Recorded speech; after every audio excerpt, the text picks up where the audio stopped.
Kita ambil bagian dalam perjamuan kudus pagi hari ini. Kita lihat satu sehubungan dengan tema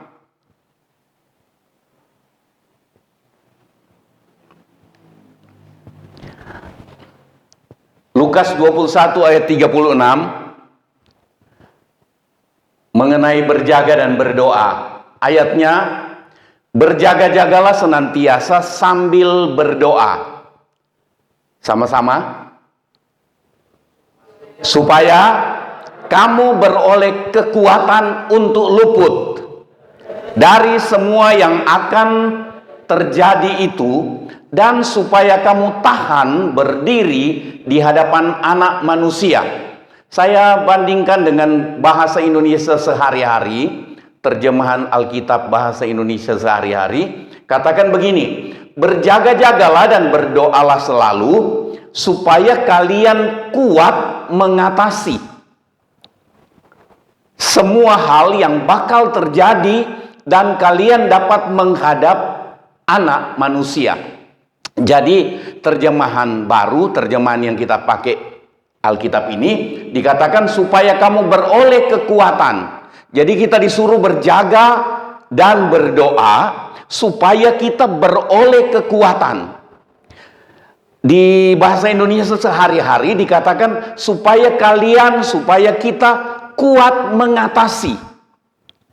Kalau dikatakan supaya kamu beroleh kekuatan untuk luput, seakan-akan pengertiannya kita dijamin terhindar. Kita sudah lihat bukti perang terjadi, seringkali anak-anak Tuhan yang baik pun ikut korban dalam perang. Nah, tetapi yang Tuhan siapkan buat kita adalah supaya kita beroleh kekuatan untuk mengatasi.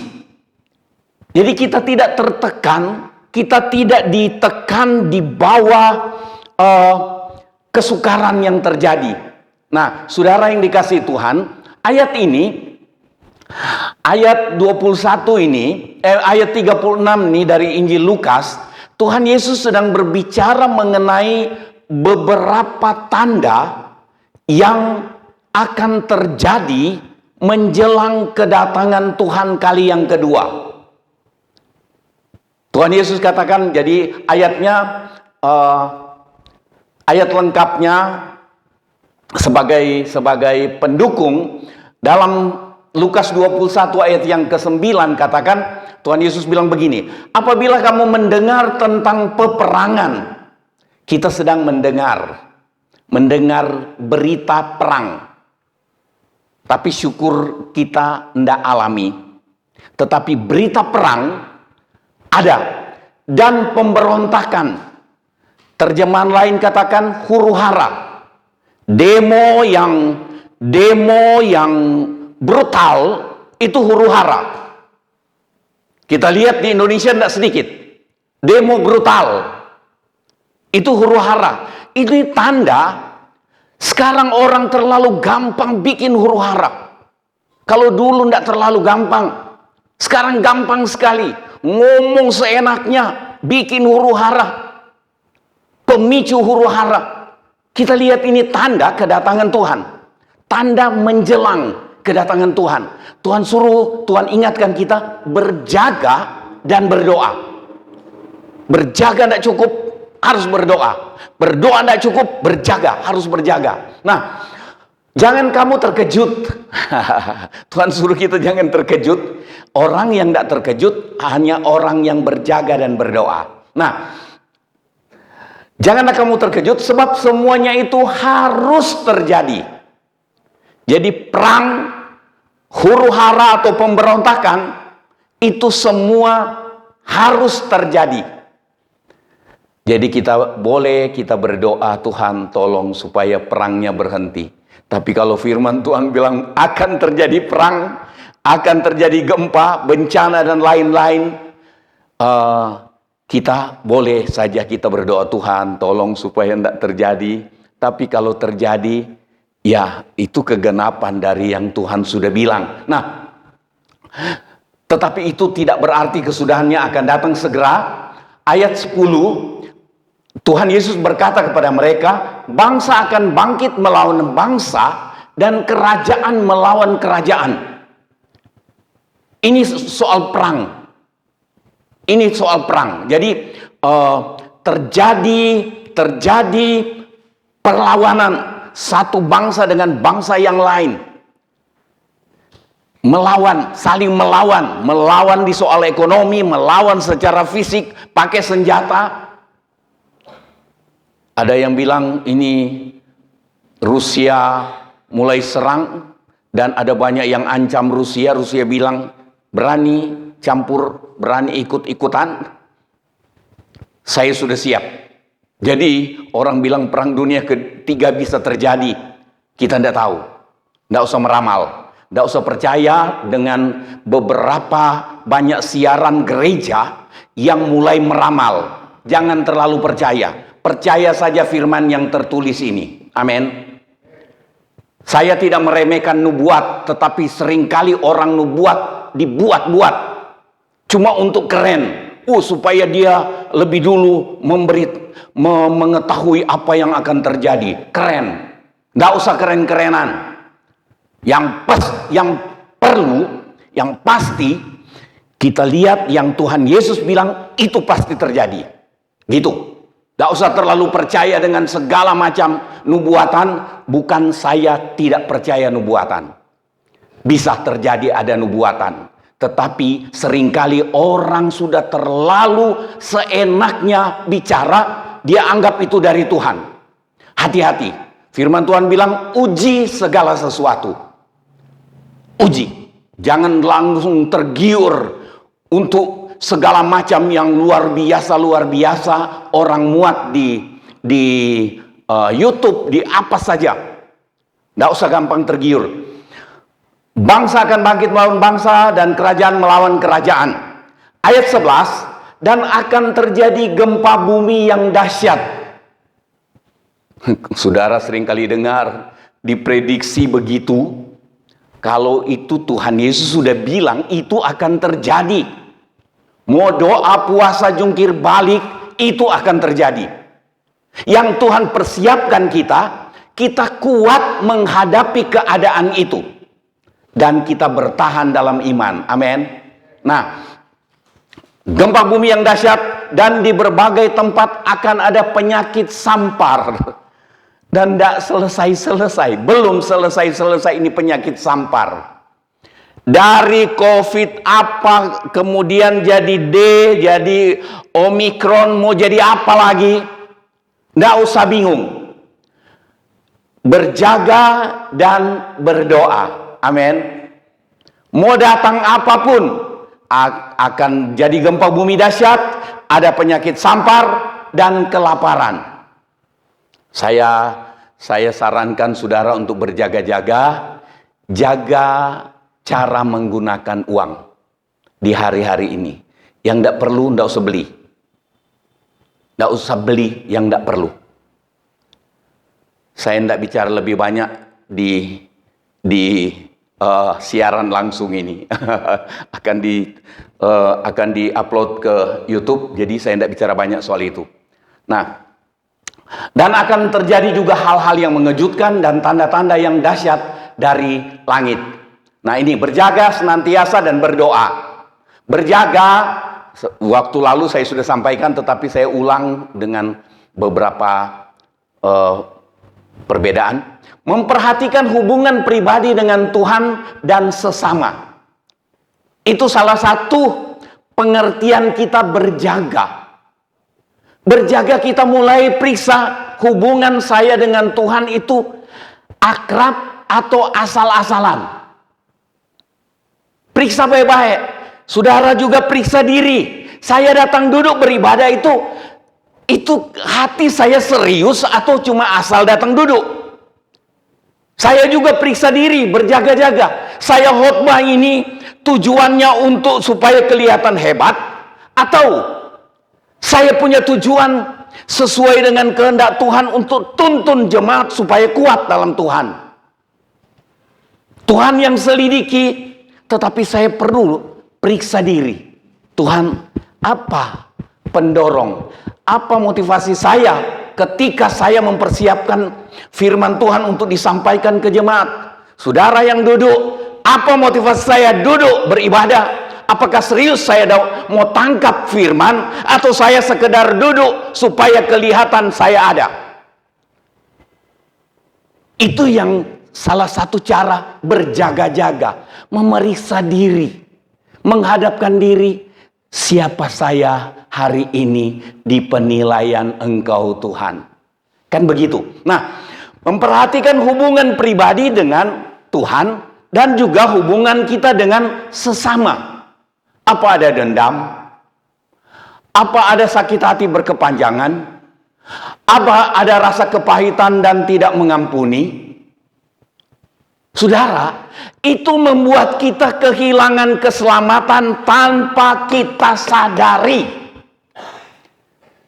Itu sebabnya Tuhan Yesus bilang, yang masuk ke pintu yang sesak, pintu penyangkalan diri, pintu pemberi pengampunan, itu tidak banyak.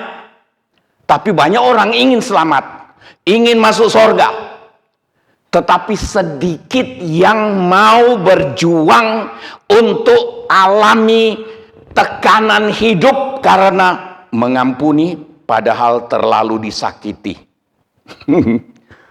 Saudara, hati-hati. Yang masuk surga itu orang berdosa yang diampuni dosanya. Orang berdosa yang diampuni dosanya hanya orang berdosa yang mau mengampuni. Tuhan bilang, firman Tuhan bilang, Tuhan Yesus bilang, kalau kamu tidak mengampuni orang, Bapa di sorga tidak akan mengampuni kamu. Wah, itu mengerikan. Nah, memperhatikan hubungan pribadi dengan Tuhan dan sesama. Itu salah satu pengertian berjaga.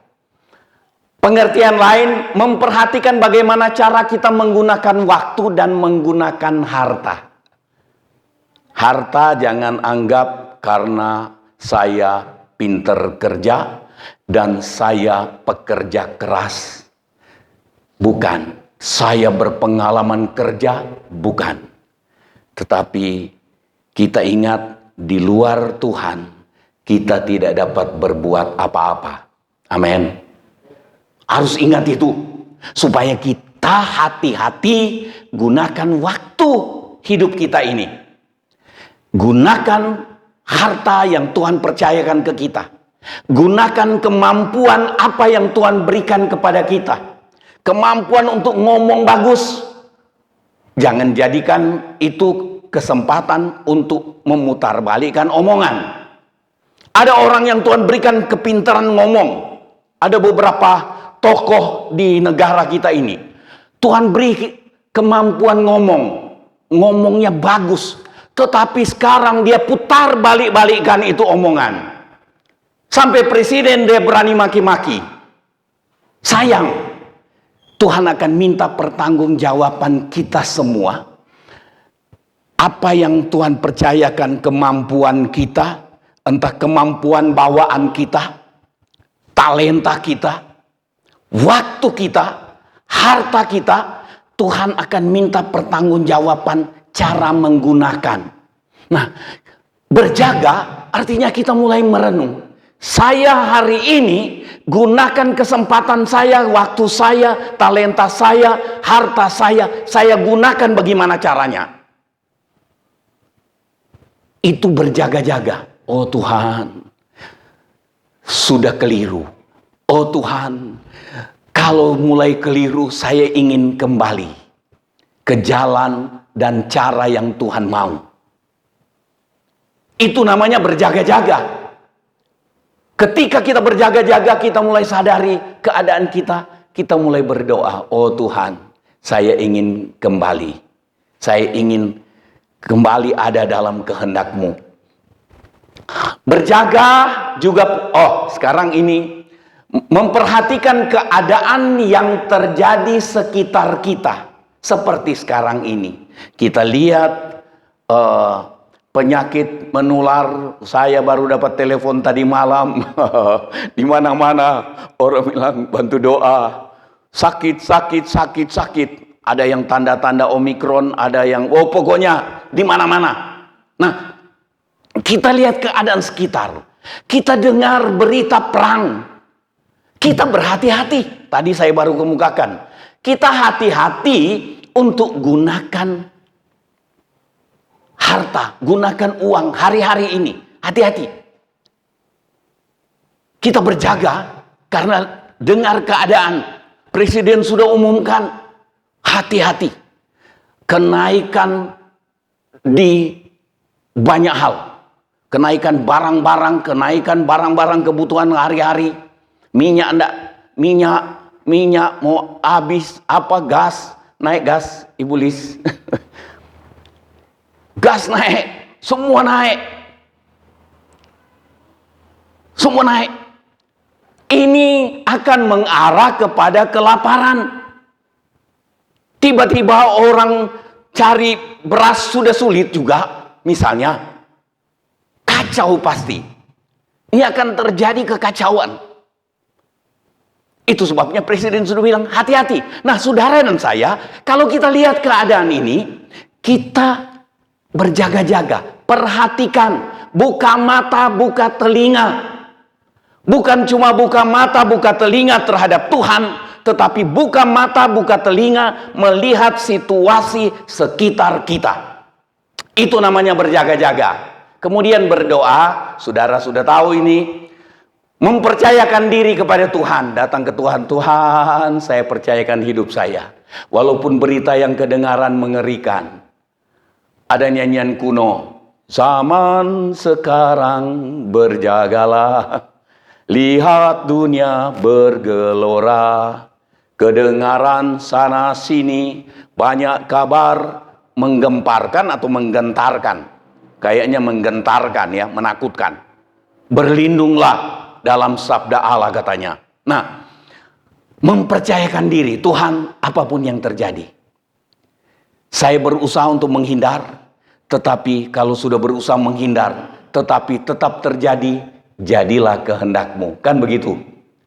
Mempercayakan diri kepada Tuhan. Waktu kita berdoa, itu salah satu cara kita mempercayakan diri. Belajar untuk beriman sampai kita bukan cuma percaya Tuhan, sanggup, percaya Tuhan mampu lakukan segala perkara, tetapi kita mempercayakan diri apapun yang terjadi dalam hidupku ini. Nah, tanpa seribu tanya.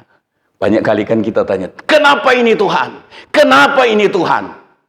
Seperti kita mulai komplain Tuhan. Katanya, seringku tak mengerti jalan-jalanmu Tuhan. Kemudian tanpa seribu tanya. Mungkin kalau 999 tanya, masih boleh. Enggak usah. Seringkali enggak usah tanya Tuhan. Kenapa? Mengapa?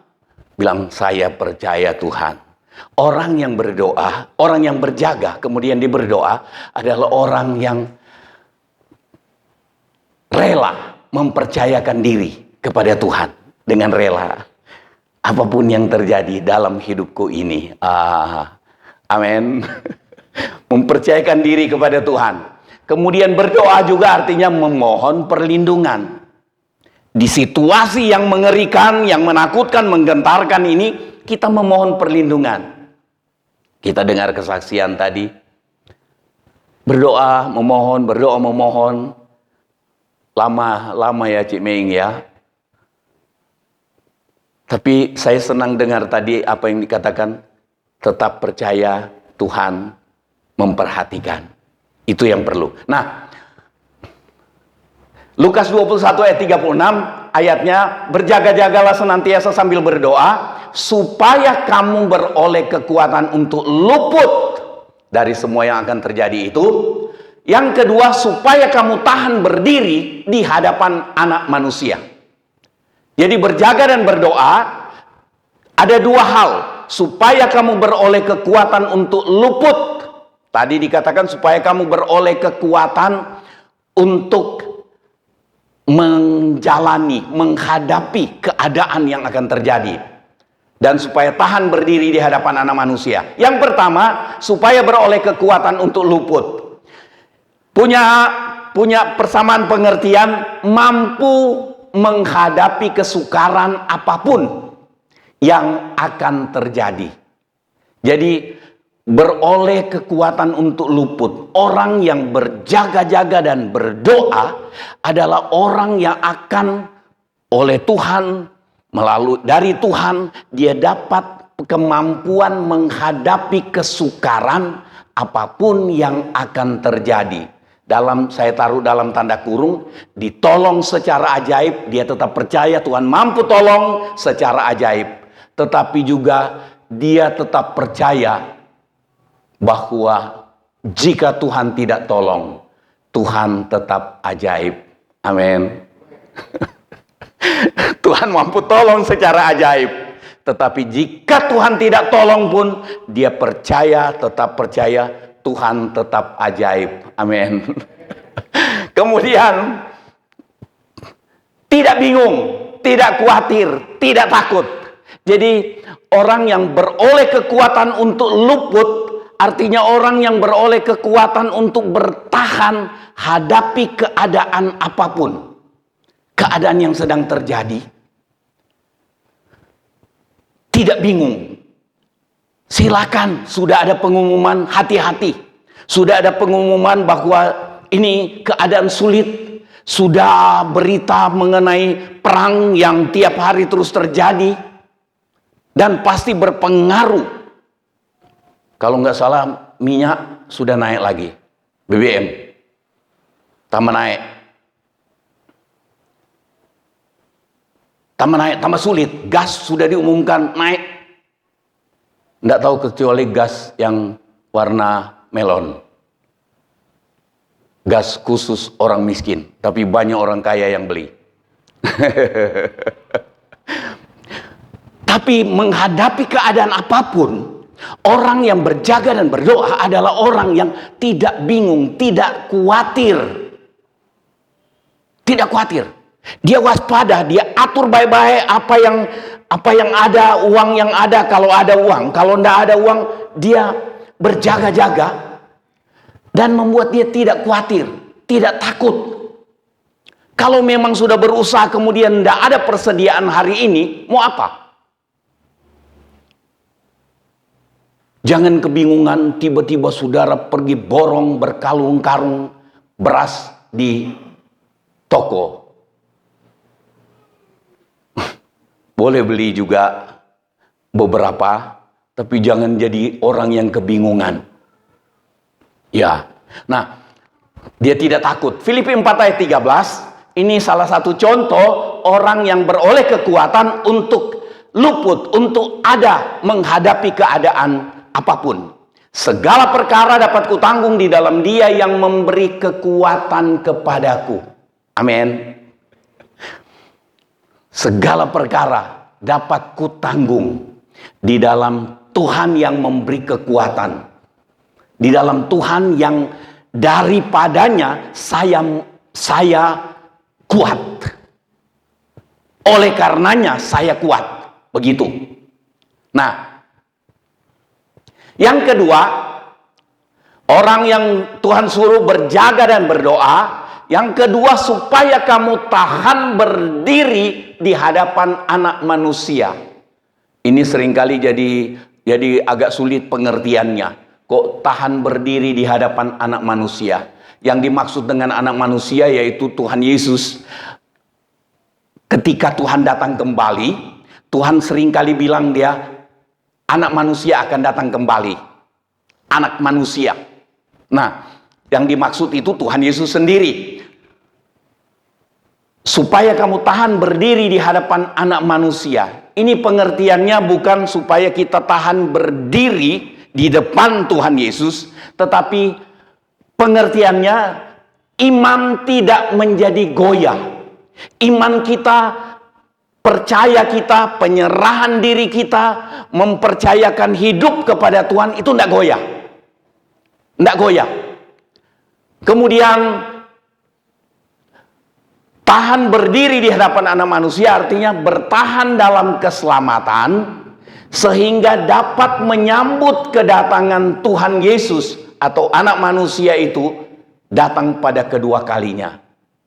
Jadi kita menjadi orang-orang Kristen yang bertahan hidup benar, bertahan hidup melakukan kehendak Bapa di sorga, bertahan dalam keselamatan sampai Tuhan datang kembali. Dan kita layak menyambut kedatangannya pada kali yang kedua. Itu salah satu pengertian kita tahan berdiri di hadapan Anak Manusia. Tahan berdiri artinya kita bertahan dalam kehidupan yang benar, kehidupan keselamatan, sampai kita menghadap atau menyambut kedatangan Tuhan pada kali yang kedua. Tahan berdiri di hadapan Anak Manusia juga punya pengertian tidak menyangkal Tuhan Yesus. Saudara lihat ayat ini, Matius 10 ayat 33. Tetapi barang siapa menyangkal aku di depan manusia, aku juga akan menyangkalnya di depan Bapakku yang di sorga. Ada banyak kali orang bilang begini, kalau ada orang yang sudah percaya kepada Tuhan Yesus, tetapi ketika dia didesak, kadang-kadang dia berhadapan dengan keadaan, kalau dia mengaku dia percaya Tuhan Yesus, dia bisa kehilangan jabatan. Atau pangkatnya tidak jadi naik. Akhirnya dia terima untuk disebut sebagai seorang yang beragama bukan ikut Tuhan Yesus. Demi pangkat naik, demi jabatan naik, demi dapatkan satu jabatan. Dan dia sangkal Tuhan. Ada orang bilang begini, ya harap malum, kan kita masih hidup di dunia. Jadi demi kehidupan sehari-hari, demi pangkat, demi jabatan, demi job, demi ekonomi, kalau ndak sangkal Tuhan, ndak jadi kerjasama untuk mendapatkan keuntungan yang besar. Ada kadang-kadang tekanan sampai seperti itu. Dan banyak kali kita lihat di YouTube orang-orang yang ditodong dengan senjata, dengan pedang untuk sangkal Tuhan Yesus. Kalau kita satu waktu berhadapan dengan keadaan itu, kita memang tidak ada pilihan lain. Kita tidak bisa bilang begini, ya saya pura-pura menyangkal, tetapi dalam hati saya sebenarnya enggak. Tuhan Yesus bilang, kalau kamu menyangkal aku di depan manusia, karena yang lihat kita bukan cuma manusia, setan pun lihat kita, malaikat pun lihat kita, dengar keputusan kita. Keputusan kita menyangkal di depan manusia itu dilihat oleh sorga dan neraka. Kalau mau pakai istilah itu. Didengar, dilihat oleh setan dan para malaikat. Dilihat oleh iblis dan Tuhan.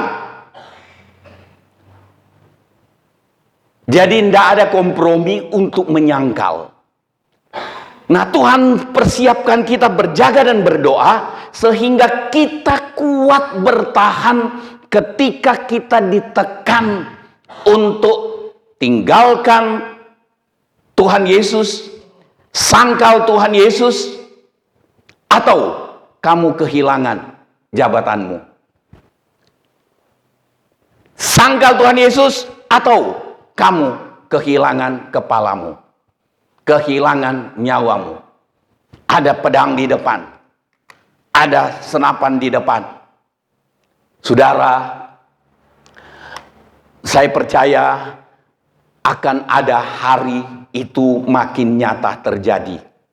Di negara-negara lain kita lihat, di negara kita masih jarang terjadi. Tetapi pasti itu akan terjadi lebih banyak. Tapi tidak semua yang alami itu. Tidak semua. Firman Tuhan bilang tidak semua kok. Jadi tidak usah khawatir. Bapak Licuan tidak usah khawatir. belum tentu dia bisa alami. Saya juga belum tentu Tuhan kasih kesempatan saya alami. Kalau saya alami, syukur. Berarti kepercayaan itu untuk mati syahid itu hendak semua orang. Jadi tidak usah khawatir. Tapi apapun yang terjadi, berjaga-jaga dari hari ini dan berdoa sehingga kita kuat atau tahan berdiri di hadapan anak manusia. Berjaga senantiasa dan berdoa. Tadi sudah lihat, berjaga memperhatikan hubungan pribadi dan dengan Tuhan dan hubungan dengan sesama. Kemudian memperhatikan bagaimana cara kita menggunakan waktu dan harta, memperhatikan keadaan yang terjadi sekitar kita. Berdoa, kita mempercayakan diri kepada Tuhan, memohon perlindungan Tuhan. Berjaga dan berdoa supaya kita kuat. Berdiri dalam keadaan apapun. Dan kita kuat bertahan dalam keselamatan. Puji Tuhan. Tuhan memberkati, siapkan hati untuk kita